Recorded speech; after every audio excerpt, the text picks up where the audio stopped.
in the reading corner today, I'm really pleased to be welcoming Tom Percival, and we're going to be talking in particular about his latest picture book, which is called The Invisible. It's a book about a young girl called Isabel who lives in poverty, and we're going to be discussing a lot more about exactly what the book is about in a little while. But before we do that, I wanted to start, Tom, by looking at the end of this book, which is your author's note, because within that we find some of the seeds as to why you've chosen to write this book. So tell us a little bit about your childhood and how that connects with this story, The Invisible. Yeah, okay. So up until I was 9 or 10 years old, I can't remember exactly, I lived in a caravan. So it was a small caravan with 2 bedrooms, 1 living area, and then a kind of bathroom / kitchen area, sort of like water-based area. And we lived in this caravan because my parents were planning to try to renovate a cottage. And the idea was that we would live in the caravan for 6 months, the cottage would be all done, and then everything would be great.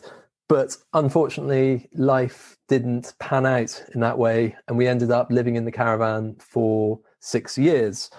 And my main memory, and one of the things that feeds into the book, is just how cold it was if you're in a caravan with thin walls and, just like single paned glass windows.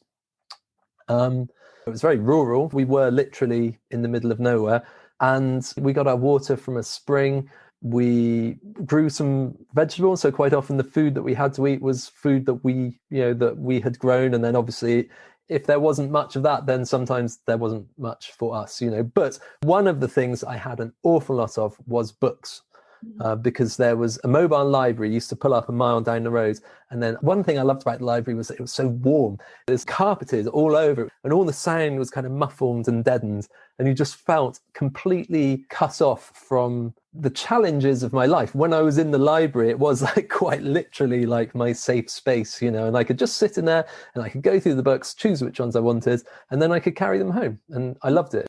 So was it books that you think got you through? A number of things. Books certainly was one thing. My parents gave me a massive love of reading and literature in general, and that sort of access to other worlds. I was always encouraged to read books about all sorts of different cultures, different places that I had never been, still haven't been, quite possibly never will go. But, I definitely felt growing up that the world was a big place filled with all sorts of different people. And that was definitely one of the things that I got from reading. This idea of like a broadening of my understanding of the world, I suppose. And then the other thing that was a sanctuary was that I lived in a beautiful place that I loved, and I was just allowed free reign. It was like I'd be given some sandwiches, or me and my brother would be given some sandwiches, and off we would trot. I think there are a couple of things there for us to explore when we come to look at the book, The Invisible. One is that you had companionship because you had your brother, and the other is an outdoor space that felt safe. So tell us about why you decided to write and illustrate this book at this particular time. The idea of inequality, I hate it. I can't bear it. I feel, like I've said, I feel lucky. We didn't have much money, but I had a lot of opportunity that was given to me. And my situation could have been very different if I didn't receive that encouragement and support and love, And lots of people now are growing up with really, really challenging lives. And it's horrible to see. And I wanted to try to make a book that would communicate. Firstly, I wanted to communicate to people who knew nothing about the topic, what it might feel like to feel sort of overlooked and sidelined and invisible because you maybe can't contribute to society because you don't actually have the financial means to take part in anything that society offers to you. But equally, I wanted the book to make people who are potentially going through a similar experience or who have some understanding of the experience as well, and to go like, yeah, like I know what that's like. That's me. I can feel like that because representation in culture is massively important. And if you don't feel seen by your society, the culture that you live in, you're going to become disenfranchised. You're not going to engage, and your life is quite possibly, it's going to be difficult. And I've spent a lot of my life feeling like I'm not part of things, like I'm on the edge of things, like I'm on the outside. But I do now feel part of the world, and I feel far happier for that. And so that's what I want the book to communicate, this idea of community and society and like people being together and helping each other. I think one of the most powerful bits in the story is where Isabel moves to a new home and she wanders the streets on her own and people ignore her. I mean, this is really what you're talking about, seeing through somebody as though they're not there. Absolutely. Yeah. I mean, that's like totally where I'm coming from with this. That idea of recognition, that human connection is free, and it you can do that, and that's something that's really important. Absolutely. Talk us through the book a little bit. Tell us about the story and how you decided to tell it in this way. So it starts with Isabel living in her house. It is very cold. Take us from there. Yeah, she's in this house and it's cold, and that, as I said, that's what I remember my life being like. I remember sometimes in winter I'd wake up and there would be ice on the bunk beds that me and my brother slept in. There would be ice on the blankets that we slept under because my breath had condensed. So these things are details that I remember from my life. And so she's in this house and there's all these moments, like say the cinema, like new toys, things like that, which as a kid I remembered feeling like, my friends go and do these things and I don't get to do that, which made me, feel at a disadvantage, I suppose. And then we get to the page where Isabel and her family are toasting bread in front of the fire. And that, again, is a detail that was something that I loved because it tasted amazing when it had been toasted on the fire. But that also, these little rituals, that stuck in my mind and were comforting, So that's what sort of fed into that kind of moment. We may as well talk about the pictures as well as we're going through, because Isabel's world is very grey because it's cold and it's winter, but also it's metaphorically the things that surround her are grey. She's a spark of colour in this, isn't she, early in the book? She's putting on this green jumper. And those colours reminded me of grass and sky. I will confess to not having considered that. And I have in a lot of my other picture books considered the colour scheme very carefully and utilised stark monochrome with a flash of colour. But what I was trying to do in these early spreads is just, it wasn't so much that I was going for grey, I was just going for like cold. I was just trying to represent that feeling of sort of, just lack of warmth in the environment. And then obviously on the, because then when we get to the page when they're toasting bread, I've sort of made the room quite cool in its color palette, but then the fire is warm and her family members are warm because that's where she is receiving this warmth from. And gesturally, there's warmth there through the family. And the inclusion of the dog, I was really, I was just interested in reading this to say, how would I have responded if the dog wasn't there? Would it have been a different story without the dog? And it would.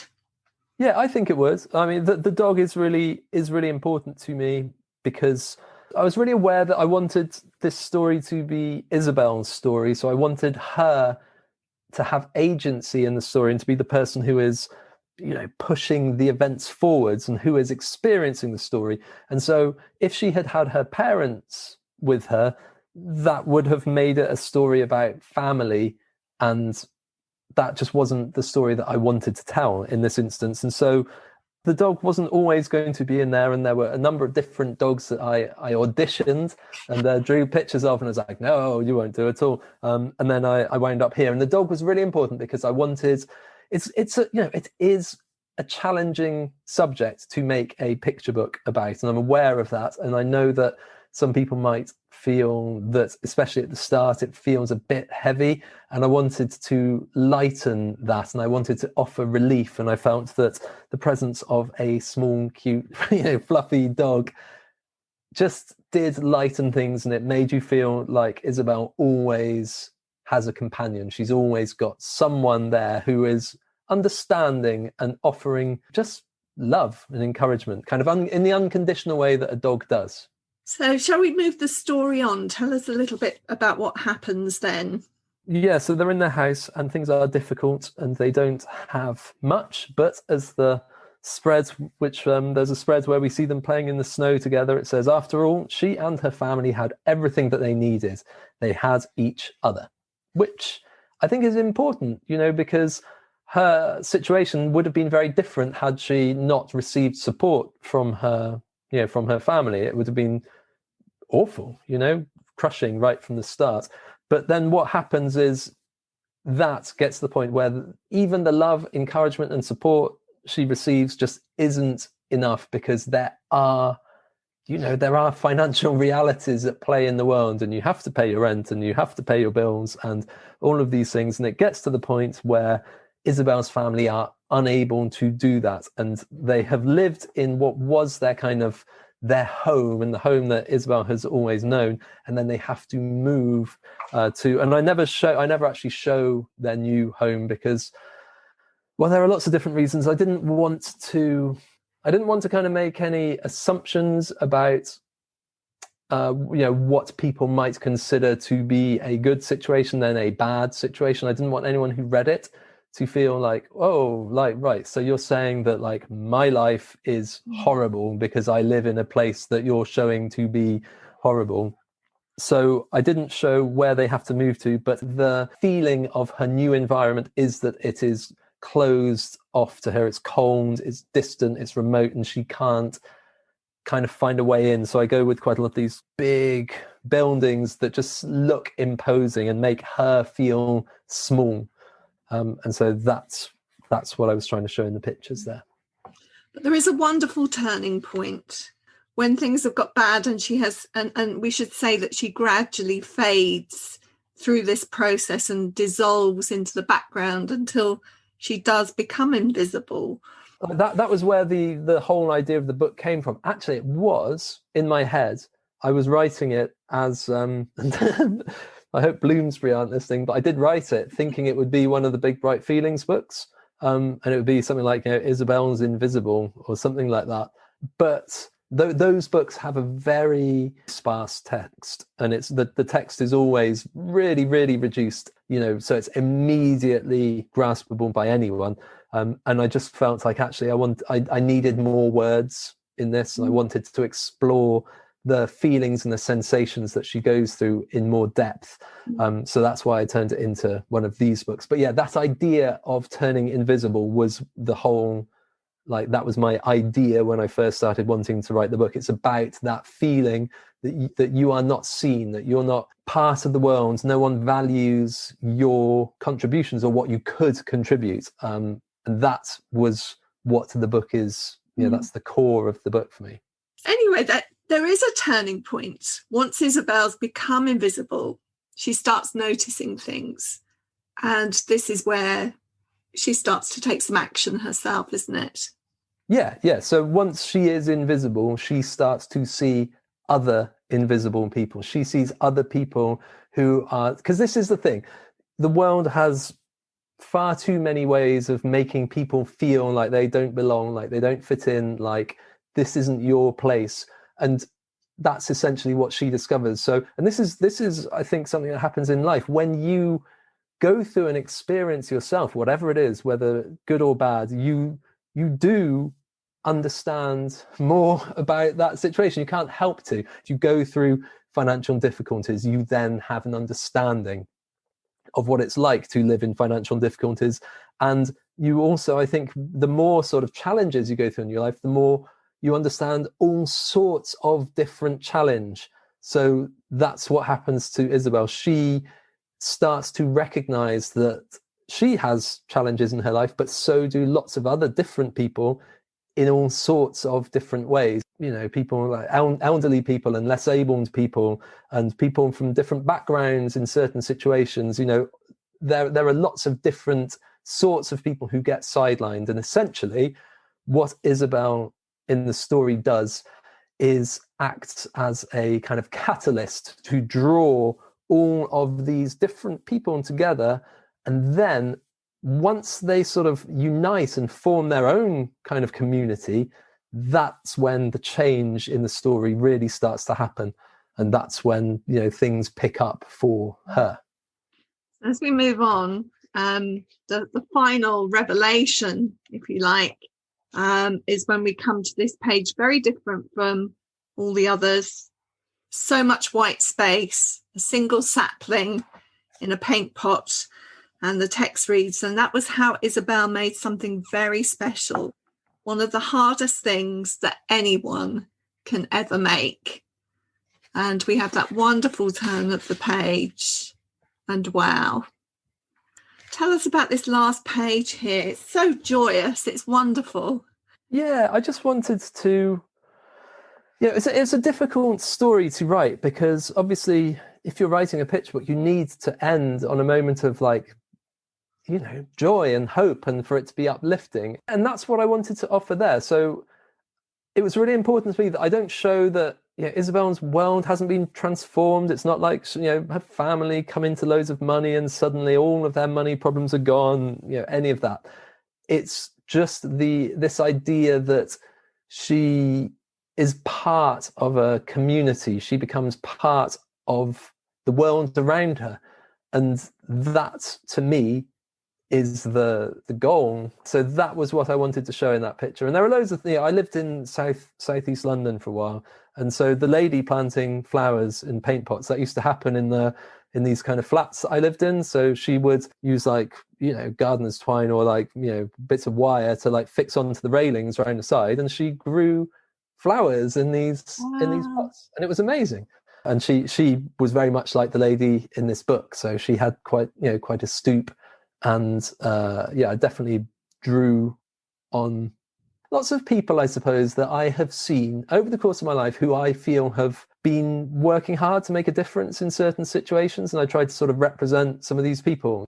I've always been interested in lots of different areas of life. I make music.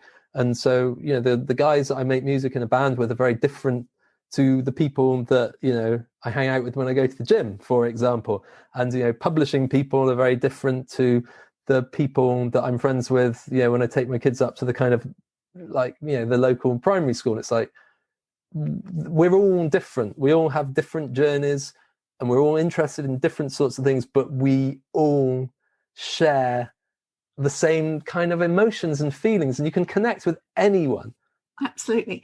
I'd like to ask you a question, a different question here, and that's to do with how you actually render the images, your method of working, I suppose. Yeah, sure. So I made a book called The Seesaw, which came out with Simon & Schuster, and that essentially kind of set this way of working. So there's a museum called the Rijksmuseum, and relatively recently they made a huge amount of their collection available to people to repurpose in literally any way that you saw fit, for free. So you could download high resolution paintings, etchings, daguerreotypes, photos of sculptures, whatever.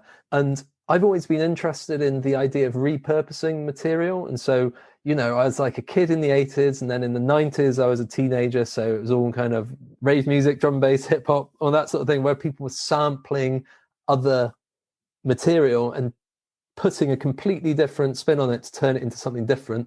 And I've always loved collage, which obviously is what that is as well. But I wanted to set myself the task with The Seesaw of creating the whole book, apart from the characters that I drew, out of collaged elements from the Rijksmuseum collection. Obviously, all of the work is out of copyright, so basically it's quite old.